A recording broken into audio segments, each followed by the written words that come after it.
dengan adanya pesawat dan penurunan. Wali Kota Madiun Maidi selalu menargetkan yang terbaik dalam setiap kompetisi. Bukan hanya untuk meraih prestasi tinggi, tapi juga meningkatkan pelayanan kepada masyarakat. Upaya meraih prestasi tertinggi ini pun dilakukan dengan berbagai cara, termasuk belajar dari yang terbaik, misalnya seperti penghargaan Nirwasita Tantra. Dalam studi banding, rencananya DLH akan mempelajari tentang penyusunan dokumen informasi kinerja pengelolaan lingkungan hidup daerah atau DIKP-LHD yang lebih baik, sehingga dapat meningkatkan penilaian terhadap Nirwasita Tantra tahun depan. Tidak hanya itu, petugas kebersihan Kota Madiun juga akan diajak studi banding ke Kota Bandung, khususnya untuk penataan ruang publik yang lebih bersih dan nyaman. Diskominfo, Kota Madiun melaporkan.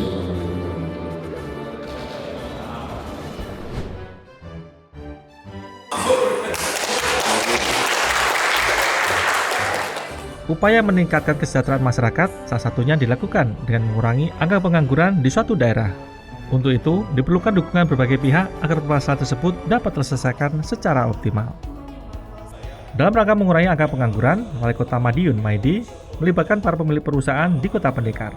Dialog ketenagakerjaan ini dilakukan di ruang pertemuan Ayam Pemuda Senin 31 Oktober 2022. Berdasarkan data yang dihimpun Dinas Tenaga Koperasi Usaha Kecil dan Menengah Kota Madiun, angka pengangguran terus mengalami penurunan setiap tahun. Meski begitu, Pemkot Madiun terus berusaha agar angka pengangguran bisa terus ditekan. Lebih lanjut, Wali Kota mengatakan bahwa pengangguran berpotensi meningkatkan angka kemiskinan kota. Hal ini pun akan menimbulkan permasalahan lainnya yang cukup serius jika tidak segera ditangani. Tidak hanya mengurangi angka pengangguran, dalam kesempatan itu, Wali Kota juga mengajak pengusaha untuk ambil bagian dalam peningkatan pembangunan kota. Diskominfo Kota Madiun melaporkan.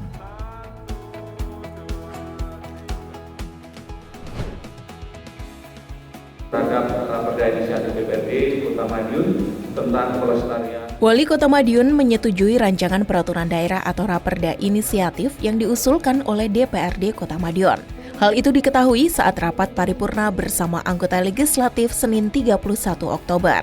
Rapat paripurna ini dengan agenda pengambilan keputusan yang didahului penyampaian pendapat sekaligus pendapat akhir Wali Kota Madiun atas Raperda Inisiatif DPRD Kota Madiun tentang pelestarian dan pemajuan kebudayaan daerah.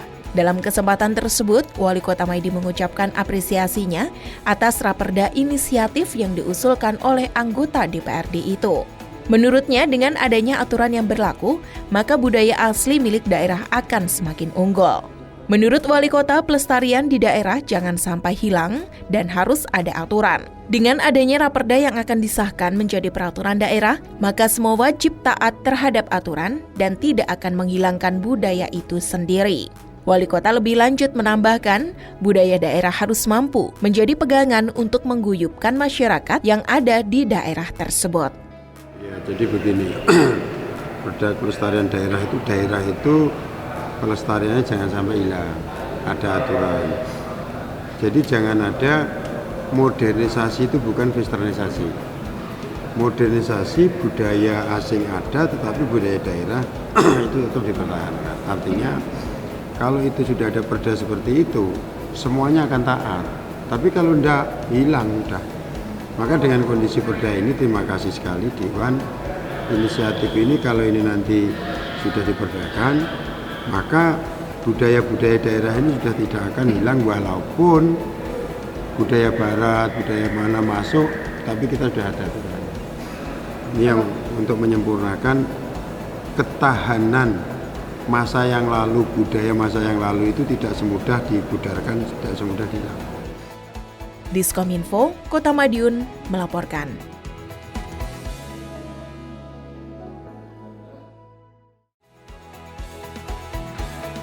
Saya Haji Maidi, Wali Kota Madiun, menghimbau kepada seluruh warga Kota Madiun untuk menyambut dan menerima petugas BPS Kota Madiun dalam rangka pendataan awal registrasi sosial ekonomi atau Reksosek.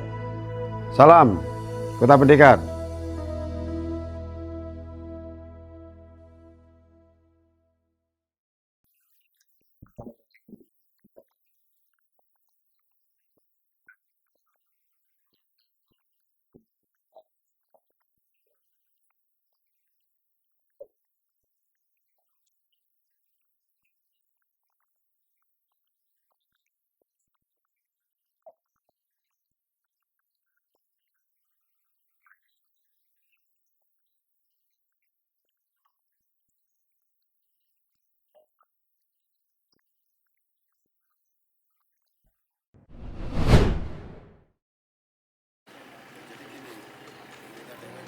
RSUD Kota Madiun terus melakukan pembenahan guna meningkatkan pelayanan kepada masyarakat. Proyek pembangunan pun dilakukan untuk menambah fasilitas kesehatan di dalamnya, sehingga pasien lebih nyaman saat berobat.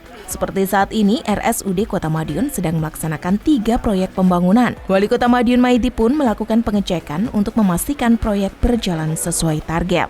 Direktur RSUD Kota Madiun, Dr. Agus Nur Wahyudi menjelaskan, sejumlah sarana fisik yang sedang diperbaiki, antara lain ruang hemodialisa. Pihaknya melakukan perluasan tempat tidur menjadi 20 bed, yang sebelumnya baru ada 11 bed saja. Menurut Agus, penambahan bed sebagai upaya memangkas antrean saat pasien melakukan proses pencucian darah. Selain ruang hemodialisa, RSUD Kota Madiun juga melaksanakan alih fungsi kantin di dalam rumah sakit menjadi klinik kandungan dan kebidanan serta klinik anak. Hal ini dilakukan guna memenuhi aturan akreditasi rumah sakit yang menyatakan bahwa tidak boleh ada kantin di dalam rumah sakit. Maka, kantin dipindahkan ke area luar. Sedangkan ruangan klinik kandungan dan kebidanan yang sebelumnya bakal difungsikan sebagai ruang admin rekam medik. Kemudian, renovasi lain juga dilakukan pada ruang rehabilitasi medik, yakni dengan menambah ruangan agar semakin luas. Juga menambah fasilitas rehabilitasi tahap 4, yakni terapi wicara, okupasi anak, okupasi dewasa, dan gym rehabilitasi. Selain itu juga ada ruang tunggu dan toilet rumah sakit agar semakin bersih dan nyaman. Saat ini, seluruh pembangunan berjalan lancar, bahkan melebihi dari target yang sudah ditentukan untuk pembangunan saat ini. Targetnya, Desember sudah selesai dan Januari sudah bisa difungsikan. Diskominfo, Kota Madiun, melaporkan.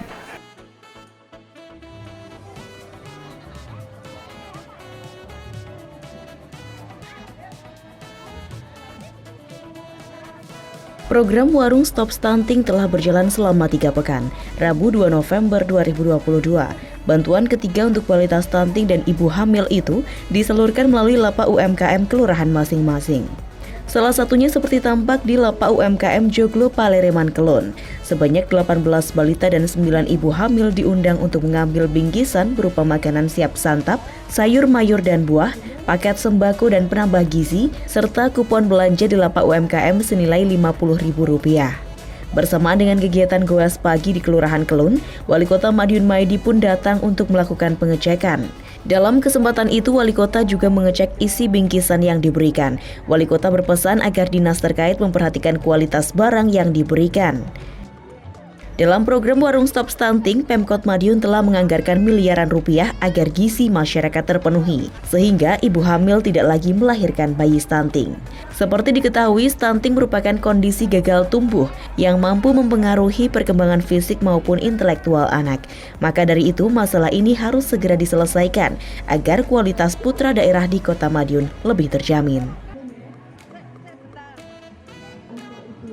Diskominfo Kota Madiun melaporkan.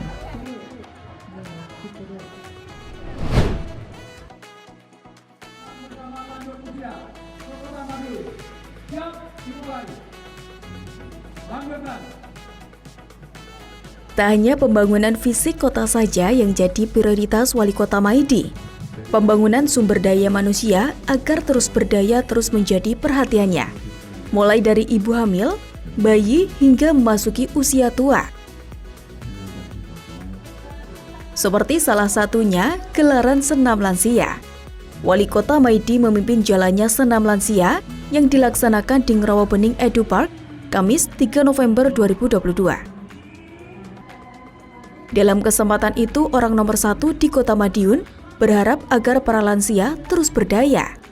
Di samping itu, para lansia juga mendapatkan cek kesehatan. Apabila dinyatakan kurang sehat, maka bisa langsung direkomendasikan untuk memeriksakan diri ke fasilitas kesehatan terdekat. Tak hanya itu, para lansia yang tergabung dalam Karangwerda yang ada di tiap kelurahan di Kota Pendekar juga mendapatkan sound system yang diberikan langsung oleh Wali Kota. Lansia harus sehat, senamnya harus kuat, makannya kuat. Maka saya kasih sound ini biar sampai di lingkungan itu mengalami kesulitan. Jadi kalau soundnya sulit dan ini langsung pakai sound ini semua. Insya Allah pakai sound ini akan bisa digunakan dengan optimal. Program lansia nanti akhir tahun ini ada lomba senam Son sudah saya serahkan untuk latihan. Habis latihan nanti kita lombakan. Jadi semangatnya akan semakin tinggi. Ini. Diskominfo Kota Madiun melaporkan.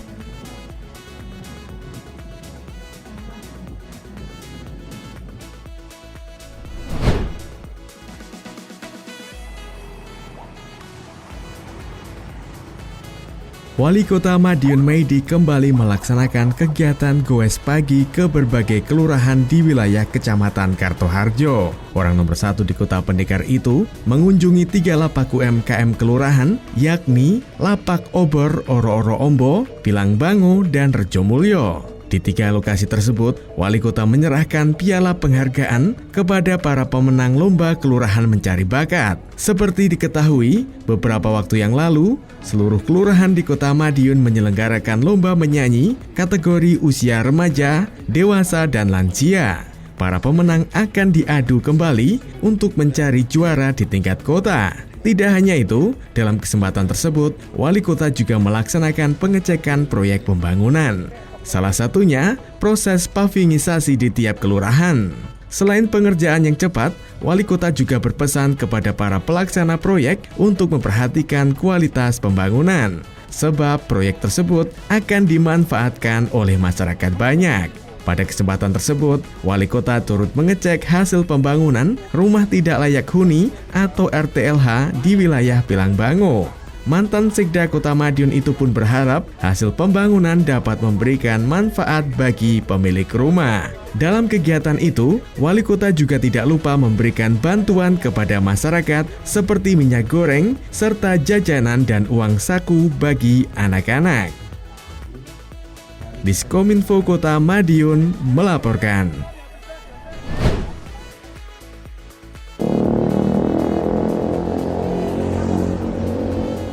Goes pagi Wali Kota Madiun Maidi terus berlanjut. Rabu 2 November 2022, orang nomor 1 di Kota Pendekar itu mengunjungi 3 lokasi sekaligus di Kecamatan Kartoharjo, yakni Kelurahan Sukosari, Tawangrejo, dan juga Kelurahan Kelun. Seperti kegiatan goes sebelumnya, Wali Kota memanfaatkannya untuk mengecek progres proyek yang tengah berjalan, salah satunya pavingisasi. Harapannya pekerjaan segera selesai dan jalan bisa diakses warga dengan mudah. Dari hasil pemantauan, seluruh proyek pavingisasi berjalan dengan lancar. Wali Kota pun berharap proyek ini segera tuntas, sehingga masyarakat bisa mengakses jalan lebih mudah. Tidak hanya pavingisasi, Wali Kota juga mengecek progres proyek ternak lebah madu di seluruh kelurahan. Madu asli ini kedepannya akan menjadi bisnis unggulan Kota Madiun. Lebih lanjut dalam kesempatan tersebut, Wali Kota juga melaksanakan penyerahan hadiah bagi juara lomba kelurahan mencari bakat, serta membagikan bingkisan dan bantuan kepada warga yang membutuhkan. Diskominfo Kota Madiun melaporkan.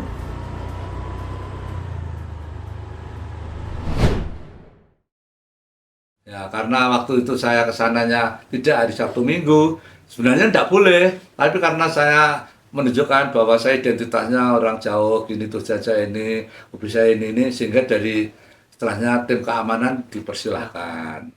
Nah, untuk para sepeda, mumpung masih ada kesempatan dan ada kemauan, Anda kepengennya kemana? Hingga kalau memang ada niat, ada sanggup, ada apa, jalankanlah.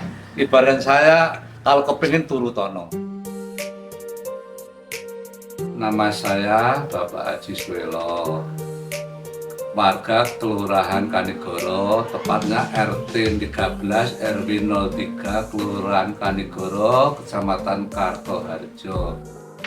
Saya bersepeda paling jauh tuh pertama sebelum COVID tahun 2020.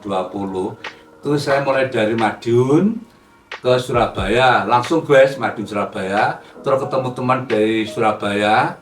Saya dari Madiun berdua, di Surabaya tambah berdua, terus cari naik kapal dari Surabaya ke Lembar, Lombok. Setelah sampai Lembar, terus sampai melanjutkan perjalanan ke Lombok, terus lanjut ke Sumbawa, itu nyebrang laut lagi dari Kayangan ke Pototano. Setelah dari Pototano melanjutkan perjalanan ke Sumbawa, terus ke Bima. Itu sudah makan waktu 3 hari kalau tidak salah. Nah, Ibu Kota Negara baru-barusan ini. Saya itu kan sering lihat TV itu kan, lihat TV kan di YouTube itu kan IKN kan sudah dimulai titik nol itu kan di sana kan banyak orang berkunjung ke sana, sehingga saya itu punya jiwa pengen penasaran, pengen ke sana. Ngajak teman-teman klub itu saya ajak, ada yang mau, tidak ada yang mau, sehingga kalau tidak ada yang mau berarti nggak jadi. Nah, tapi saya sendirian aja, tidak masalah. Nah, mulai dari Madiun, saya pindah ke Surabaya. Terus kan dari sampai Surabaya kan saya nunggu kapalnya. Kapalnya kan berangkatnya hari apa, jam berapa kan harus menyesuaikan kapalnya. Nunggu cuman sehari semalam. Terus besoknya berangkat. Ya, terus dari mulai Balikpapan, pelabuhan saya menyusuri sampai sana jam 5 pagi. Gitu. Jadi mulai jam 5 pagi saya sudah mulai sepeda. Gitu. Dari Balikpapan ke Penajam Pasir Utara itu kan tingkat kabupaten, kantor kabupaten. Nah, di kantor kabupaten itu lokasi KN-nya untuk Istana Negara itu di lokasinya di wilayah kabupaten itu. Nah, terus setelah itu saya setelah foto-foto di kantor kabupaten, terus ada perjalanan darat menuju istilahnya Kecamatan Petung. Petung itu arah Banjarmasin, tapi nanti sampai Petung itu belok kanan ke arah Sepaku. Arah Sepaku itu arah IKN itu. Nah, arah Sepaku itu yang mulai jalannya istilahnya sekarang udah waktu saya sana dilebarkan. Jadi kanan kirinya itu dicor, dilebarkan, jadi sehingga sekarang mungkin sudah banyak jadi. Ya kira-kira ya, masalahnya saya tidak persisnya. Waktu itu kalau tidak salah sekitar 50 ada. 50 kilo, lebih 50 kilo maksudnya. 50 kilo lebih, jauh. Itu jalannya mulai turun.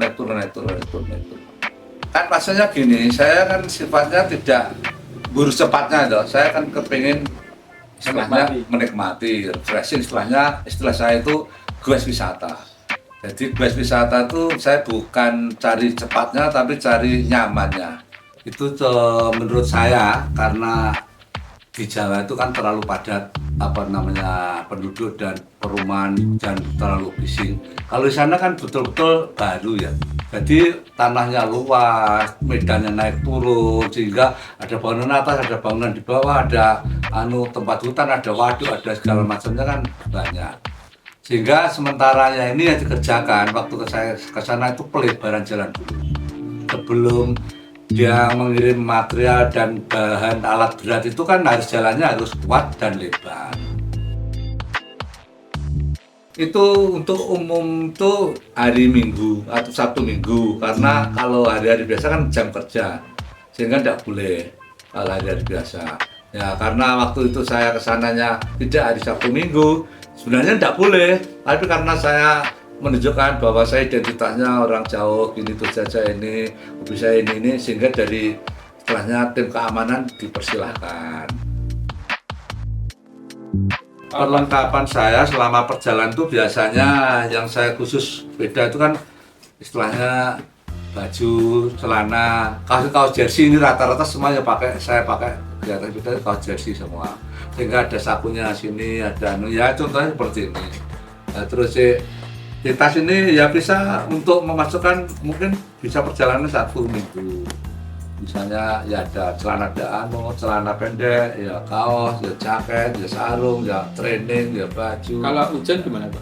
Nah itu kalau hujan kan ini sudah saya siapkan di dalamnya itu kan sebelum saya masukkan kan kasih plastik resek besar itu. Sehingga misalnya hujan ya tidak basah.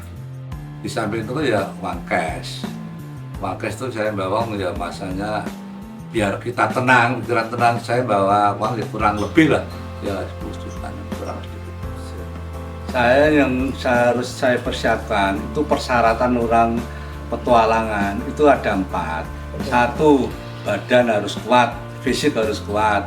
Terus kedua kalinya kendaraan atau sepedanya betul-betul harus fit, jangan sampai nanti kemungkinan rusak di jalan itu jangan sampai terjadi. Sehingga kalau kita sudah persiapkan kan kemungkinan kecil kerusakan. Ketiga kalinya dompetnya harus cukup, sanggulnya harus cukup kuat. Masalahnya apa? Kalau sanggulnya nggak kuat nanti di jalan pikirannya nggak tenang. Masalahnya ya namanya keuangan itu kan paling pokok, paling penting. Terus keempatnya syarat utama, syarat keempat itu keluarga harus mengizinkan.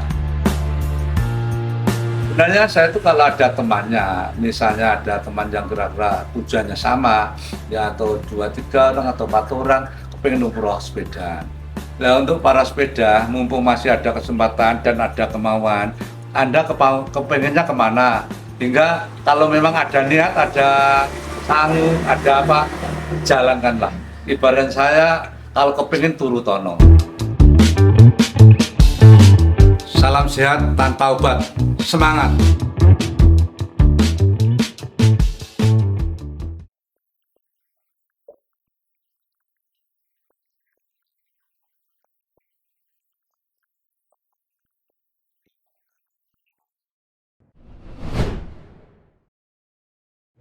Masalah fakta pemasaran narkoba itu terlalu kayak Narkotika dan obat-obatan terlarang merupakan salah satu penyebab rusaknya masa depan generasi muda.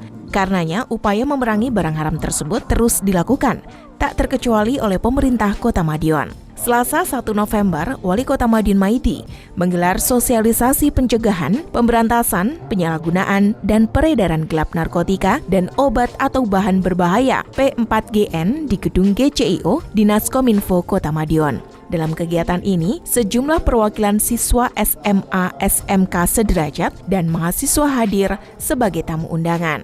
Acara pun juga menghadirkan narasumber dari kepolisian. Menurut orang nomor 1 di Kota Pendekar tersebut, masa muda wajib diisi dengan berbagai kegiatan bermanfaat, khususnya untuk meningkatkan keterampilan diri. Dalam kesempatan itu, Wali Kota juga menghimbau kepada generasi muda untuk aktif berperan dalam pembangunan, yakni dengan memberikan masukan untuk meningkatkan kemajuan di Kota Pendekar. Diskominfo Kota Madiun melaporkan.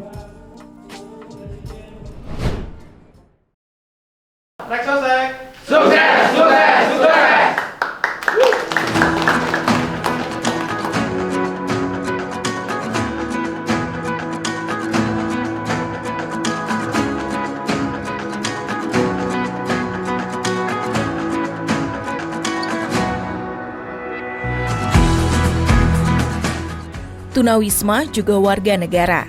Keberadaannya juga wajib terdata, tak terkecuali dalam urusan pendataan registrasi sosial ekonomi atau Reksosek yang dilaksanakan oleh Badan Pusat Statistik atau BPS. Petugas BPS Kota Madiun menggelar pendataan Reksosek malam guna menjaring tunawisma di Kota Pendekar Sabtu 29 Oktober 2022. Kepala BPS Kota Madiun, Dwi Yuheni mengatakan, pendataan Reksosek ini mencakup seluruh penduduk Indonesia. Kalau di Kota Madiun berarti seluruh penduduk Kota Madiun. Penduduk di sini adalah mereka yang tinggal, makan, dan tidur di daerah tersebut, biarpun tidak memiliki tempat tinggal. Artinya, pendataan tidak melihat asal maupun alamat secara administrasi. Biarpun bukan warga Kota Madiun secara administrasi, tunawisma yang kedapatan berada di Kota Madiun bakal dianggap sebagai penduduk Kota Madiun. Namun, pendataan tentu tidak mudah, sebab keberadaan mereka seringkali berpindah-pindah. Petugas pun berhasil menemukan sejumlah tunawisma di Jalan Dr. Cipto hingga di kawasan alun-alun Kota Madiun.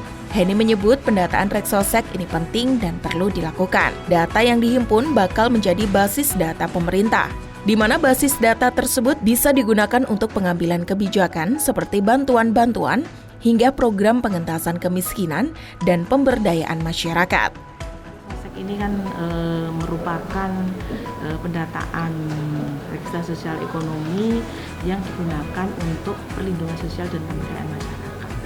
Jadi memang data ini menjadi data dasar ya, basis data pengentasan kemiskinan, termasuk pemberdayaan masyarakat tadi, perlindungan sosial dan pemberdayaan masyarakat. Berbagai masalah sosial dan ekonomi, nanti pemerintah akan memberikan bantuan di sana. Itu database-nya dari Reksosek ini. Diskominfo Kota Madiun melaporkan.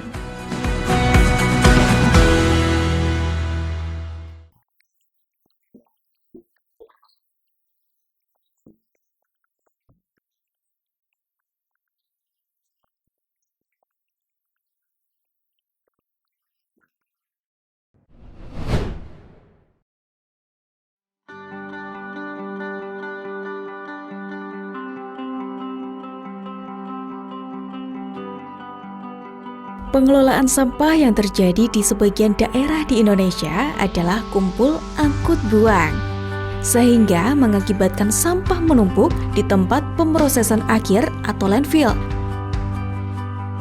Timbunan sampah yang mengandung sampah organik ini akan terurai secara anaerob dan menyebabkan timbulnya gas bio atau landfill gas yang didominasi oleh gas metana. Gas metana yang diproduksi oleh sektor persampahan merupakan sumber emisi gas rumah kaca. Gas metana jika tidak dikelola dengan baik akan terlepas ke atmosfer dan berkontribusi pada pemanasan global. Nah, maka dari itu, agar lebih berguna, pemanfaatan gas metana sebagai sumber energi alternatif telah dilakukan di TPA Winongo, Kota Madiun.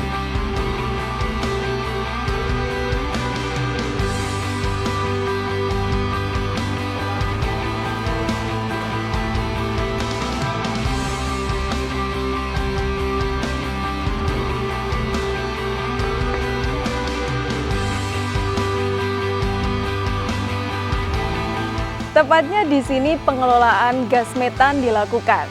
Kalau memasak menggunakan tungku kan sudah biasa, apalagi menggunakan kompor gas.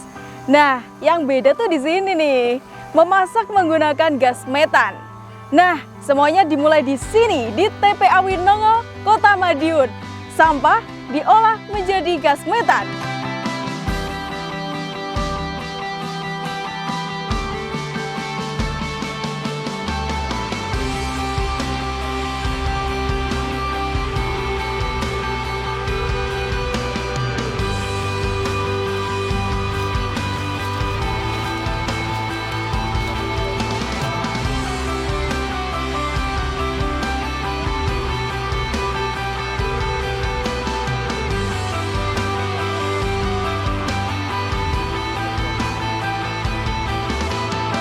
Mbak, ini kan untuk penyaluran gas metan.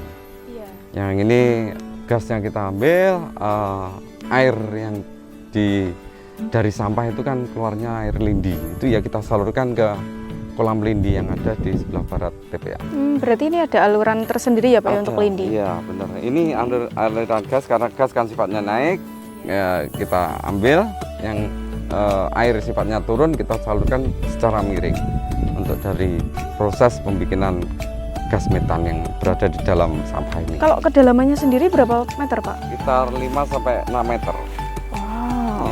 Itu yang kita maksimalkan untuk kalau ke dalam lagi kurang maksimal malah. Oh malah kurang maksimal berarti. Gitu. 5-6 meter sudah sangat bagus untuk keluar daripada gas metan. Kalau pembuatan saluran ini tuh dimulai tahun berapa Pak? Ini dimulai ya kurang lebih 12 tahun. 12 tahun? Ya, ini 2010-an sekitarnya gas metan. Ya, kurang lebihnya ya 12 tahun sudah mulai berjalan gas metan. Kalau aliran ini dipakai di sini aja atau juga sudah ke warga Pak? Kita sudah sampai ke warga ini Mbak. Oh sudah sampai ke warga? Sudah sampai ke warga ini. Wow. Di sekitar ini. Ini kan ada namanya dukuh gembel sama dukuh palet. Kita kasih semua, salurkan ke sana.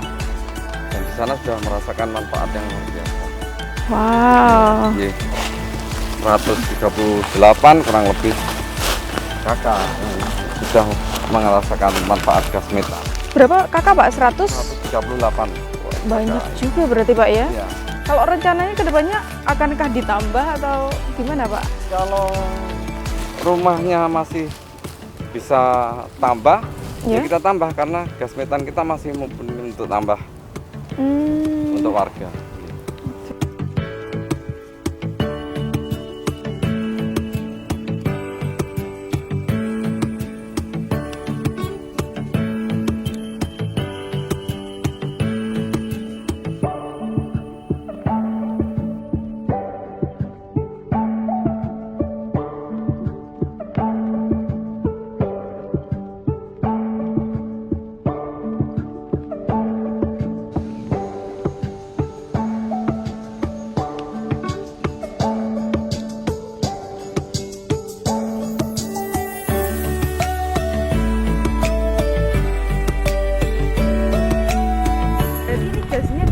digunakan sehari-hari ya Pak ya? Bisa, sangat bisa. Ini warga yang di sekitar TPA sudah sangat merasakan dampaknya untuk memasak tiap hari mereka.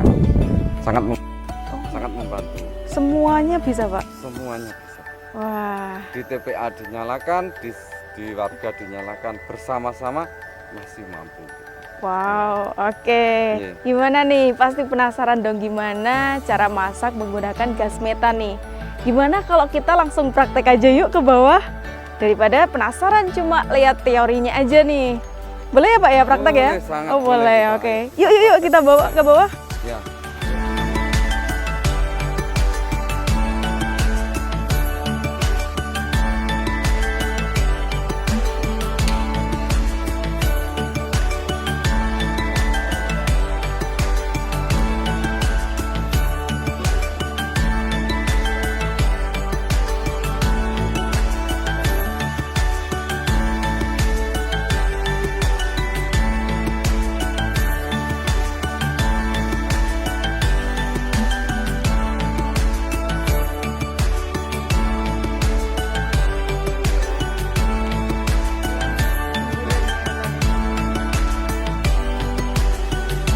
Nah, sudah jadi nih. Ini hasil masakan menggunakan gas metan. Gas metan, ye. Sekarang kita mencicipi, Pak. Oke, siap, Karena Mbak. tadi katanya sudah tidak berbau ya, Pak ya? Iya, insya Allah Ini sudah boleh ada saya tidak. cium ya, Pak, Siap, baunya? ya Mbak. Oke. Baunya kok seperti ayam, Pak. Nah, Seperti ayam. sudah hilang. Oke. Iya. Ini boleh saya coba ya, Pak ya? Coba. Gimana? Tidak ada kan? Iya, Pak, enak, Pak. Alhamdulillah. Bersih dia untuk proses ini, mau bikin kopi pun, teh pun tidak ada lagi yang namanya bau metannya juga ya. Sama, Pak, kayak gas biasa ya Persis. rasanya. Sama gas LPG yang di rumah sama. Iya. Iya. Kalau Alhamdulillah. sebenarnya adanya gas metan ini berdampaknya sama volume sampah di sini itu apa, Pak? Oh, sangat luar biasa karena gas metan ini juga mengurangi sampah jadi menggunung, dia otomatis Iya. jadi lebih pendek, Iya. lebih terserap gasnya, hanya terjadinya hanya sampah yang keras-keras saja yang belum masih berproses dengan alam. Gitu. Respon masyarakat selama ini sangat bahagia dengan adanya mereka tersalurkan gas, apapun nilai ekonomis bagi warga. Oh, lebih menghemat ya, Pak ya? Iya, lebih menghemat. Ada penghematan dan mereka mau masak sewaktu-waktu juga tidak perlu yang namanya beli gas bahkan kayak gitu.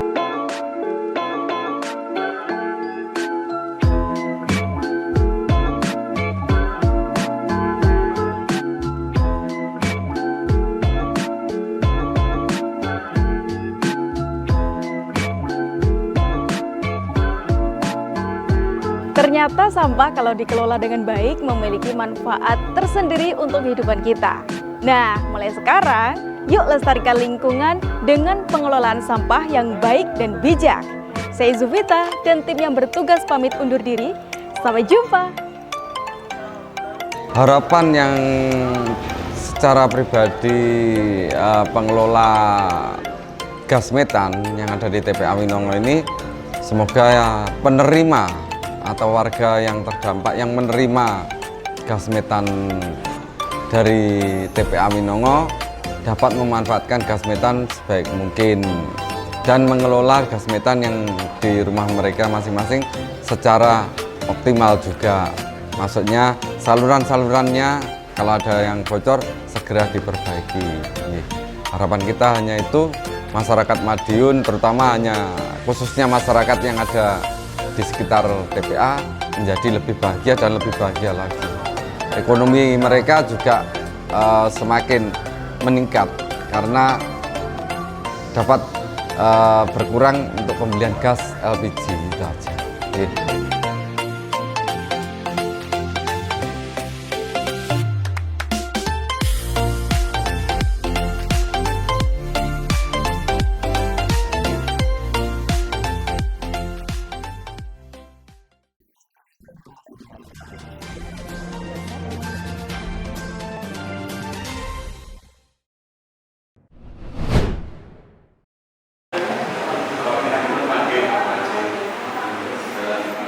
Gelaran sholat Isya berlanjut di Mushola Al-Muhajirin 1, Kelurahan Rejomulyo, Selasa 1 November.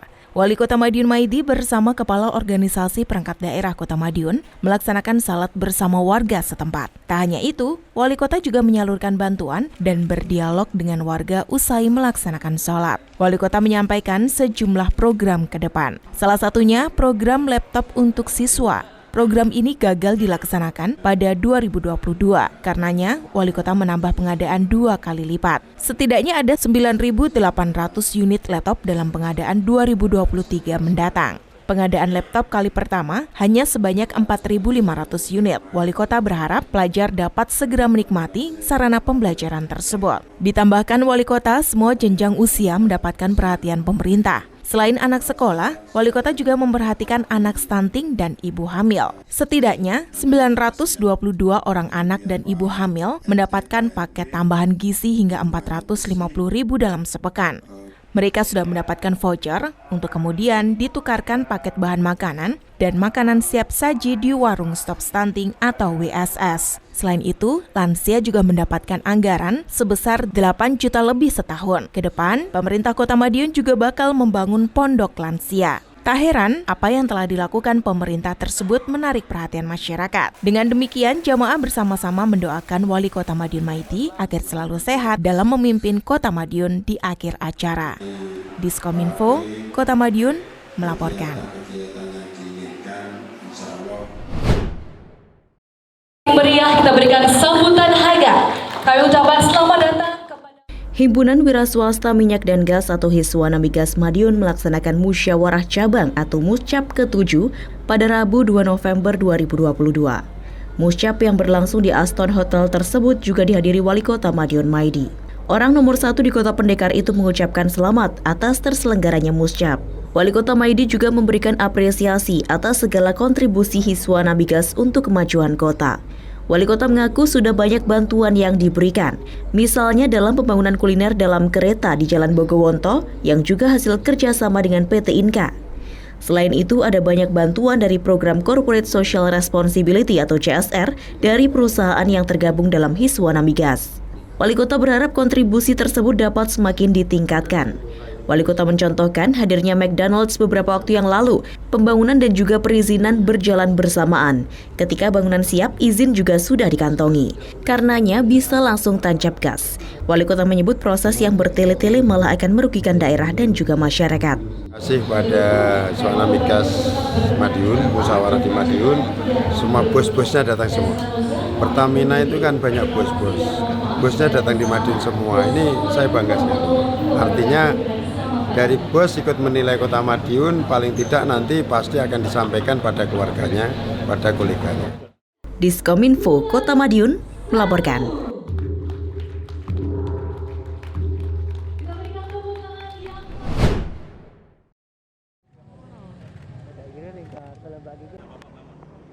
Pemerintah Kota Madiun bersama PT KAI Daob 7 Madiun kembali membuka rencana pemugaran kawasan depan stasiun Madiun. Selasa 1 November 2022, Wali Kota Madiun Maidi bersama OPD terkait dan jajaran Daob 7 Madiun melaksanakan pengecekan di sekitar Jalan Kompol Sunario. Dalam kesempatan itu, Wali Kota juga melakukan pengukuran di sepanjang Jalan Kompol Sunario, tepatnya di depan stasiun Madiun, terutama lebar badan jalan saat ini, juga pedestrian yang sudah ada, serta rencana pelebarannya ke depan. Penataan Jalan Kompol Sunario menurut Wali Kota dilakukan untuk menjalin koneksi dengan Jalan Dr. Sutomo dan juga Jalan Pahlawan. Harapannya pengunjung yang baru tiba dari stasiun bisa langsung menikmati keindahan suasana Kota Madiun dengan berjalan di pedestrian yang nyaman. Diskominfo Kota Madiun melaporkan.